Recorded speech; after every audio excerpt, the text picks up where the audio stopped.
नमस्कार, आप देख रहे हैं जवाब तो देना पड़ेगा और आपके साथ में विजेंद्र सोलंकी। आचार संहिता लगने के बाद अमूमन नेता विरोधियों पर वार पलटवार करते नजर आते हैं, लेकिन राजस्थान में माहौल 500 करोड़ और 50 किलो सोने के आरोपों के इर्द गिर्द घूमते हुए पेपर लीक तक पहुंचते हुए निशाने पर कांग्रेस के बड़े नेताओं और आरएलपी को लिया जा रहा है। तीनों में कॉमन नाम है स्पर्धा चौधरी, जो पेपर लीक के सरगनाहों की नजदीकी है। कांग्रेस की महिला विंग के नेता रह चुकी हैं और वर्तमान में आरएलपी की महिला विंग की अध्यक्ष हैं। इसके अलावा दिनेश कौंडिन्या के घर पर भी ईडी की जांच हुई है। इन सब के बीच में जयपुर के गणपति प्लाजा में कुछ लॉकर मिले हैं, निजी लॉकर। बीजेपी सांसद और सवाई माधोपुर से प्रत्याशी किरोड़ी लाल मीणा वहां पहुंचे और आरोप लगाए, साथ ही धरने पर बैठ गए। बाद में पुलिस ने समझाया और कहा कि पुलिस के जवान यहां मौजूद रहेंगे, तो किरोड़ी लाल मीणा धरने से उठ गए। लेकिन सवाल यह है कि ईडी की पेपर फाइल्स में अभी और कितने चैप्टर जोड़ने बाकी हैं और किन किन चेहरों से नकाब उठना बाकी है। आज बात इसी मुद्दे पर। 50 लॉकर ऐसे हैं जो 10 साल से बंद हैं। 2 करोड़ 31 लाख और सोना जब राजस्थान की पुलिस जाके पकड़ सकती है, तो यहां भी करोड़ों रुपए और सोना है।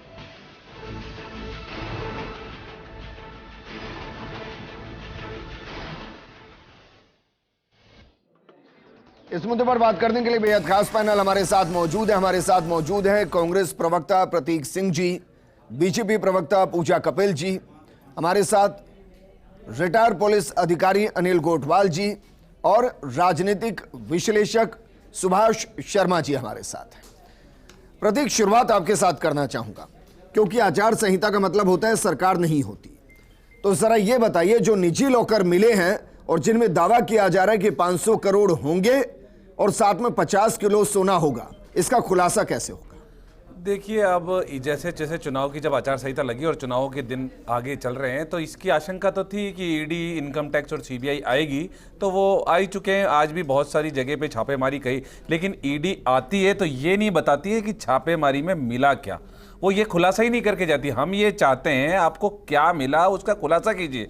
दूसरी बात, जब आज किरोड़ी लाल मीणा जी को आज अगर ये बात पता लगी है तो इनको पुलिस में को देना चाहिए था। आज वहाँ पुलिस बुलाई, उसके बाद ईडी भी बुला लेते ना। ईडी तो केंद्र सरकार की है, बुला लेते, वहाँ पे खुलवा लेते सारे 500 लॉकर। लेकिन मुझे ऐसा लग रहा है कि मुद्दा बदलने की, मुद्दा पलटने की, क्योंकि जिस तरीके से इनके 39 जो कैंडिडेट की लिस्ट आई है और उसके बाद जब विरोध चल रहा है, उससे ध्यान भटकाने के लिए ये इस तरीके की कृत्य किए जा रहे हैं। तो मुझे लगता है कि राजस्थान की जनता समझदार है, इनके इस चक्करों में आने वाली नहीं है। के भी 6 से ज्यादा ठिकानों पर उनके रिश्तेदारों के वहां ईडी की रेड है। विजेंद्र जी, मैं तो कह रहा हूं 50 ठिकानों पे मारिए ना, मेरे पे भी मार लीजिए, लेकिन ठिकाने पे रेड मारने से कुछ नहीं होता। मिला क्या, आप ये बताइए, मिला क्या? कोई सबूत मिला, कोई नकदी मिली, कोई चीजें मिली, तो उसका खुलासा कीजिए ना। आते हैं, छापे मारते हैं, चले जाते हैं, बताते कुछ नहीं है। लगातार 3 साल से यही हो रहा है कि छापेमारी हो रही है बस। भाई, इसमें सच्चाई तो है, बड़े नेताओं के नाम सामने आ गए, ये कार्रवाई हो गई, वो कार्रवाई हो गई, ना तो किसी की गिरफ्तारी हुई है, ना कोई बड़ा एक्शन हुआ है। उल्टा लाल डायरी तक उछाल दी कि भाई लाल डायरी के अंदर बड़े बड़े खुलासे हैं, ईडी की मौजूदगी में वहां से वो निकाल कर ले गए, कोई जांच नहीं। देखिए विजेंद्र जी, सबसे पहले तो अगर जब कोई दिक्कत ही नहीं है तो परेशानी नहीं होनी चाहिए, बिल्कुल। और ये जो कल्पित पकड़े गए, ईडी उन्हीं की जांच के आधार पर, उन्हीं के जो संबंधित, चाहे बाबूलाल कटारा जी या भूपेंद्र सारण जी ने जो नाम दिए, इन लोगों ने जो कल्पित थे उनके नाम के आधार पर कार्रवाई हो रही है। और कार्रवाई हो रही है, जो मिलेगा अगर कोई भूपेंद्र सारण जी मैम, चलिए मैं बिल्कुल कल्पित, भूपेंद्र सारण जो भी हैं, ये कल्पित जो भी लोग हैं, इनके शायद वो सम्मान के उसमें आदत है हमें, कोई इसमें मेरा कोई ऐसा इंटेंशन नहीं था कि मैं उनको कोई बहुत सम्मानित उसमें दे। एक जर्नल वे की बात है, भारतीय संस्कृति में हमें आदत है बोलने की, कोई वो नहीं है। लेकिन भूपेंद्र सारण और बाबूलाल कटारा विजेंद्र जी, मज़ार पे जाके और जिन्ना जी कह दिया गया था तो पार्टी से बाहर हो गए। बाबूलाल कटारा विजेंद्र जी, अगर वो किसी जांच एजेंसी को जब नाम देते हैं, अगर उनके ऊपर कार्रवाई होती है, पकड़ रहे हैं, वो जांच चल रही है, जो होगी वो आ जाएगी। और जब ऐसा ही आपको लगता है प्रतीक जी को कोई परेशानी नहीं है, कोई दिक्कत ही नहीं है, तो पूजा कपिल जी, भाई वो लाल डायरी अगर ईडी की जद से बाहर हुई तो वो ईडी की जद में वापस क्यों नहीं आई अभी तक? देखिए, उस डायरी के जो भी नहीं, कहे खुलकर आरोप पन्ना लगे आया, हैं जो मैम। भी आया उससे इतनी खलबली मच गई है इनमें। अरे मैम, वो खुलकर भी आ जाएगी, कमाल कर रहे हैं वो भी आ जाएगी। वो लाल भी आ डायरी जाएगी, तो मतलब लाल डायरी तो रोज खुल रही है कांग्रेस सरकार की। लाल डायरी तो आप महिला अत्याचार के रूप में रोज खुल रही है आपकी, रोज आपके पेपर लीक मुद्दा के इधर रूप में उधर खुल रही नहीं। है आपकी लाल डायरी। तो दुनिया देख रही है, पब्लिक देख रही है अरे कांग्रेस मैम, की लाल डायरी। आरोप पता क्या था? आरोप ये था कि ईडी की माद में से निकाल कर ले गए, आप समझ रहे हैं, और उसमें बड़े बड़े करप्शन के खुलासे हैं, जिसके बड़े बड़े सभाओं के जरिए बोला गया है। वो लाल डायरी वापस ली भी गई है, अब लाल डायरी एग्जिस्ट ही नहीं करती। ये लाल डायरी एग्जिस्ट करती ही नहीं करती। देखे, हमें तो ऑलरेडी जनता के सामने इनकी लाल डायरी वैसे ही खुल रही है, और लाल डायरी का जो भी चलिए, सच है दूसरा वो सवाल इस आना पर है, आप वो आ बच रहे जाएगा हैं, तो ये इसमें। बताइए, जो कोई दिक्कत 500 नहीं है। करोड़ के आरोप हैं और जो 50 किलो सोने के आरोप हैं, इसका खुलासा कब तक होगा कि भाई लोकर खुले हैं? ये निकला है। देखिए, ये कार्रवाई जो भी है ये सरकार को करनी है, या सरकार एग्जिस्ट नहीं करती मैम आचार संहिता पुलिस को में। कानून व्यवस्था तो अभी पुलिस जो भी देखेगी। अभी आश्वासन दिया गया है पुलिस ने कि कार्रवाई होगी, और ईडी अपने आप में देखिए एक संवैधानिक अपनी संस्था है। मैं ये कैसे आप मेरी बात समझिए, पूजा कपिल जी, मैम गंभीरता समझिए एक बार। आप समझ रहे हैं, अगर 500 करोड़ रुपए, पूजा कपिल जी, अगर 500 करोड़ रुपए निकलते हैं ना, और 50 किलो सोना निकलता है, मैंने अपने जर्नलिज्म में राजस्थान में इतना बड़ा रिकवरी या इतना बड़ा इस तरीके का काला धन नहीं देखा है। मैंने नहीं देखा है। कहीं ना कोई करोड़ी लाल जी आदरणीय हमारे सांसद है, जनप्रतिनिधि है, कहीं ना कहीं उन्हें कोई आधार मिला होगा, उसके बाद वो वहां लेकर पहुंचे, वहां धरना दिया है। निश्चित तौर पे कुछ ना कुछ तो दाल में काला है। अनिल गोडवाल जी, तो पूरी दाल ही काली लगती है। बड़े बड़े आरोप लगे हैं आज, बड़े बड़े आरोप लगे हैं। सवाल मैं सरकार से इसलिए करने की स्थिति में नहीं क्योंकि सरकार आचार संहिता में है नहीं। तो जरा ये बताइए कि प्रोसेस क्या रहता है इस तरीके की घटनाओं में कार्रवाई करने का, और जो इतने संगीन आरोप लगे हैं, अगर वो सच है तो भी सामने आने चाहिए, और सच नहीं है तो भी अगले 2-4 दिन में सामने आने चाहिए। ये नहीं होना चाहिए कि पूरा चुनावी माहौल के साथ चल दिया जाए। विजयन जी, बिल्कुल। अनिल गोडवाल जी, देखो विजयन जी, आपने बिल्कुल सही है। गणपति प्लाजा आज के 25 साल पहले शुरू हो गया था, तो 25 साल से वहाँ लॉकर है। लॉकर की कार्रवाई या तो ईडी प्रवर्तन निदेशालय करे या इनकम टैक्स डिपार्टमेंट के कोई अधिकारी करे। पुलिस का इसके अंदर परव्यू नहीं है कि किसी भी संपत्ति की जांच वो सीधे जाके कर सकती है या ये कहाँ से आया। हम भी अगर मान लो इस तरह से सस्पिशियस कंडीशन में कभी कोई रकम पकड़ी जाती है या कुछ सामने आती है, तो हम इंफॉर्मेशन देते हैं कि इनकम टैक्स डिपार्टमेंट को या ईडी को कि भाई आप आके कार्रवाई कीजिए। लेकिन यहाँ अनिल गोडवाल जी, ये भी तो देखना पड़ेगा कि नहीं, जितने लोकर हैं वो एक ही नाम से हैं या वो लोकर सब अलग अलग नाम से हैं? अगर वो अलग अलग नाम से लोकर किसी ने रखे गए हैं, तो फिर उसमें उन्होंने डिटेल भी तो चेक की जाएगी ना खोलने से पहले कि भाई इन लोकर के अंदर किसका क्या सामान है, क्या रिकॉर्ड में है, उसको ही तो मैच किया जाएगा। देखिए, ये जो लॉकर खोले गए हैं, कोई ना कोई रिजर्व बैंक की गाइडलाइन के आधार पे खोले गए होंगे, तभी व्यक्तियों ने वहाँ जाके अपना पैसा या जो भी चीज़ें हैं सुरक्षित रखने के लिए वहाँ कराया होगा।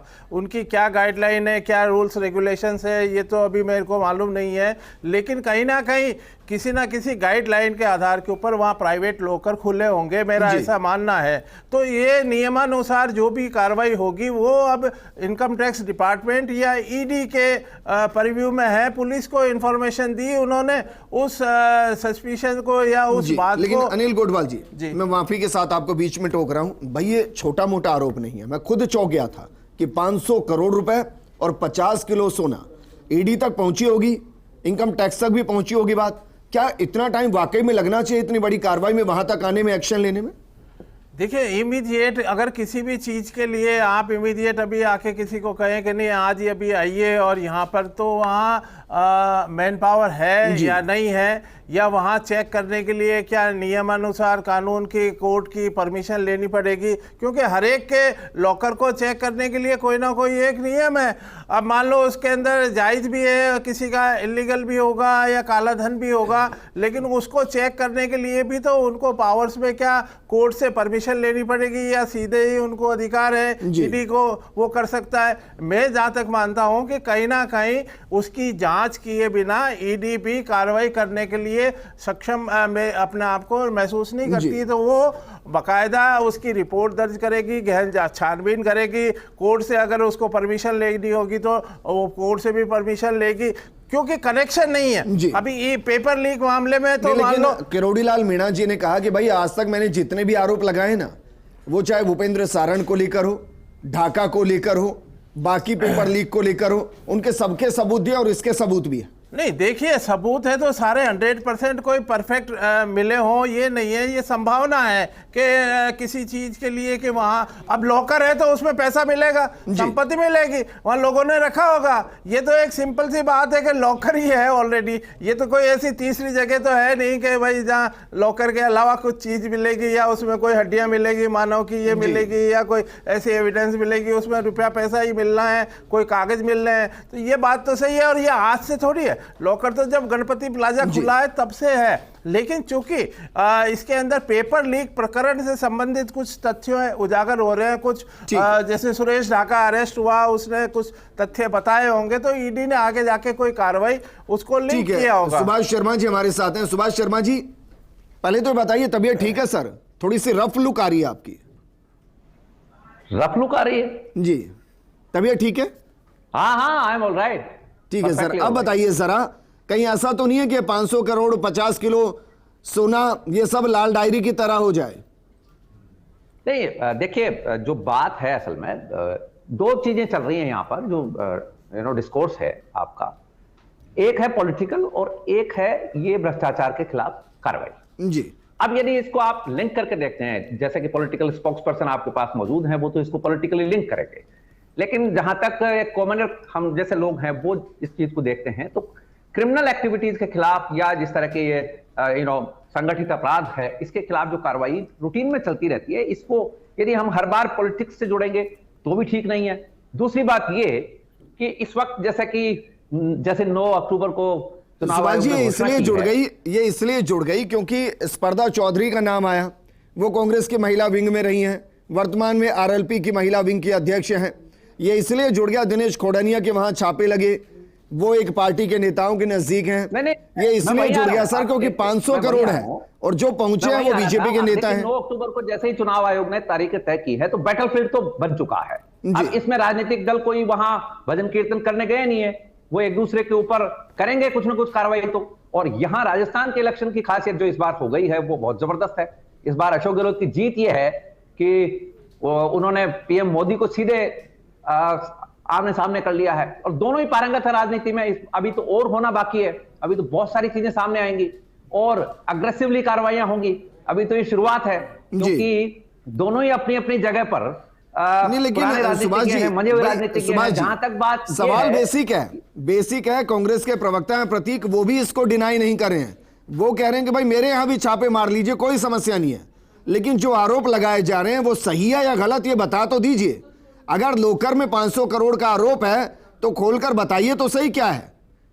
अगर लाल डायरी ईडी के वहां से निकल कर आ गई तो ईडी ने उसको जब्त किया है, वो लाल डायरी एग्जिस्ट ही नहीं करती है, बताइए तो सही। वो ये कह रहे हैं ईडी इस तरह से जल्दीबाजी में काम नहीं करती, जैसा कि अभी आपके पुलिस ऑफिशियल बता रहे थे। इनकम टैक्स डिपार्टमेंट और ईडी जो हैं ये अपने प्रोसेस से काम करती हैं। पुलिस की जो कार्रवाई होती है क्योंकि वो डायरेक्ट अपराध जिसको कहते हैं उसमें है। यहाँ यदि लोकर्स की बात आप कर रहे हैं तो इसमें हो सकता है कि ईडी का इन्वॉल्वमेंट ना भी हो बाद में, क्योंकि मनी लॉन्ड्रिंग और फॉरेन का जो मनी का मामला है उसमें आएगी ईडी। यदि ये दोनों चीजें इसमें नहीं होंगी और केवल सामान्य लेन देन है यहीं का लोकल, तो फिर इनकम टैक्स डिपार्टमेंट कार्रवाई करेगा और इसमें पुलिस अब इन्वॉल्व करेगी दोनों डिपार्टमेंट्स को। और हो सकता है अच्छा, सच बताइए, अपने अनुभव से सच बताइए, आपको लग रहा है कि लाल डायरी और अब ये लोकर ये पूरे इलेक्शन में सुनाई ही देंगे बस?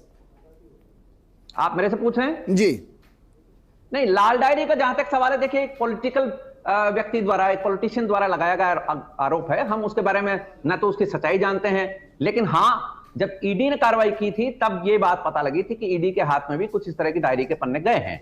और आपको ये जानकर आश्चर्य होगा कि ईडी की कार्रवाई में सारी चीजों की जांच पड़ताल के बाद सरकार का, देखिए साहब, कोर्ट बैठी हुई है और सरकार का ऐसे नहीं है कि रोजाना फोन जाते हो। ये प्रोसीजर ये कांग्रेस में रहे हुए लोग भी जानते हैं और बीजेपी वाले भी जानते हैं, ऐसा नहीं होता है। और होता है तो 3-4 साल 5 साल लगने के बाद वो कहीं। ठीक है सर, ठीक है, वापस मैं आपके पास आता हूं। पूछा कपिल जी, क्योंकि आरोप लगाए गए, बाबा ने बाकायदा पर्चे भी दिखाए हैं स्पर्धा चौधरी के, फिर अलग अलग पार्टियों के साथ उनको कनेक्ट भी किया है। मेरा सवाल यह है कि अपने नेताओं को वहां उस पूरी प्रक्रिया में कनेक्ट नहीं कर पाए। जयपुर के अंदर थी, कुछ और बड़े नेताओं को लेकर चले जाते, नेता प्रतिपक्ष को, अध्यक्ष को, कि चलिए एक बड़ा खुलासा होने वाला है, आप भी साथ चलिए। देखिए विजयन जी, किरोड़ी लाल जी मीणा हमारे सांसद हैं, वरिष्ठ नेता हैं, उनका अपना भी होना अपने आप में बहुत मायने रखता है और चुनावी टाइम है, सब अपने अपने काम कर रहे हैं, लेकिन जिसको जैसी स्थिति में जहाँ होना चाहिए पता चला, जनप्रतिनिधि का दायित्व निभाया। और एक बात मैं बार बार कहूंगी, लाल डायरी की बात प्रतीक जी बोले है, यानी इन्हीं के मंत्री ने, इन्हीं के सरकार का मंत्री था जिसने ये बात खोली। और क्यों आपने बर्खास्त किया उसको, क्यों पदमुक्त किया भाई? क्या ऐसा हुआ कि आज उसके पीछे पीछे आपने पुलिस लगा रखी है? ये लाल डायरी है या नहीं, ये इन्होंने कहा, भाजपा तो कहने नहीं आई थी कि लाल डायरी बीजेपी ने निकाली है। पूजा कपिल जी, आपके एक वरिष्ठ नेता हैं, वो विधानसभा अध्यक्ष भी रह चुके हैं, उन्होंने छोटे से कुछ आरोप लगाए थे, आपने पार्टी से बाहर कर दिया। क्यों कर दिया भाई, क्यों कर दिया? देखिए ये लाल डायरी वाली बात अभी जो हो रही है, मैं उस पर बात कर रही हूं कि लाल डायरी भाई, वो जो आरोप है जो लगाए उसकी कार्रवाई उसकी अनुशासन समिति देख रही है बीजेपी में। लेकिन इन्होंने जिस तरह अपने मंत्री को निकाला, उसने लाल डायरी की बात करी, सरकार के भ्रष्टाचार की बात करी, महिला अत्याचार की बात करी। आप बताइए कौन से ऐसा सरकार और ऐसा शासन होगा इस लोकतंत्र में कि जहां आप जनता के भले की बात करें, महिला के सम्मान की बात करें, आप उसको उखाड़कर उसके पदमुक्त करके फेंक दें, उसको आप जेल में डालने की कोशिश करें। तो भाई लाल डायरी का एग्जिस्टेंस इन्हीं के मंत्री, इन्हीं की कांग्रेस और यही घबराए हैं, होगी लाल डायरी, इसीलिए तो इतने डरे बैठे हैं गहलोत जी, इसीलिए तो ये हालत रही है। जहां लाल डायरी का जिक्र आ जाता है ये लोग उस पे घबरा जाते हैं। और आपके पार्टी के बड़े बड़े दिग्गज नेता लाल डायरी का जिक्र करते हैं मैम, तो करेंगे। उनमें से कई बहुत बड़े पद पर हैं जिनके पास पूरी अथॉरिटी है उसको चेक करने की कि एग्जिस्टेंस है या नहीं, और अगर है तो किस किस के नाम और उनके खिलाफ कैसे सबूत के तौर पे इसको इस्तेमाल करके उनके खिलाफ कार्रवाई की जाए। विजय जी, जैसे ही वो साक्ष्य प्रॉपर्ली आएंगे और सबूत सहित जो कुछ पन्ने आए, जब वो एकत्रित कुछ पन्ने नहीं आए मैम, कुछ नहीं आया सामने, कुछ नहीं आया। लाल डायरी का सच भी सामने आएगा, कुछ नहीं आया। वो लाल डायरी इन्होंने कहा है, अगर इन्होंने कहा, इनके मंत्री ने कहा है, इनके मंत्री इनके खिलाफ पे धरने पे बैठ रहे हैं, इनके विधायक इनके खिलाफ धरने पर बैठ रहे हैं, ये इन्हीं की सरकार के लोग। जब अपने ही परिवार का व्यक्ति आकर कहता है कि परिवार में ये गलत हो रहा है, इनके मंत्री तो ये भी कह रहे हैं कि फिर से सरकार आ रही है, तो आपकी पार्टी मान लेगी? नहीं, हम अपनी लड़ाई, ये लोकतंत्र की लड़ाई है इनके। नहीं, ये बात अलग है विजय जी, इसको नहीं मिक्स कर सकते आप। ये लोकतंत्र चुनाव में जनता तय करेगी। मुझे लग रहा है लंबा चुनाव, दोनों को ही मैं रोकना चाहूंगा। इस वक्त बड़ी खबर का रुख करते हैं जयपुर से।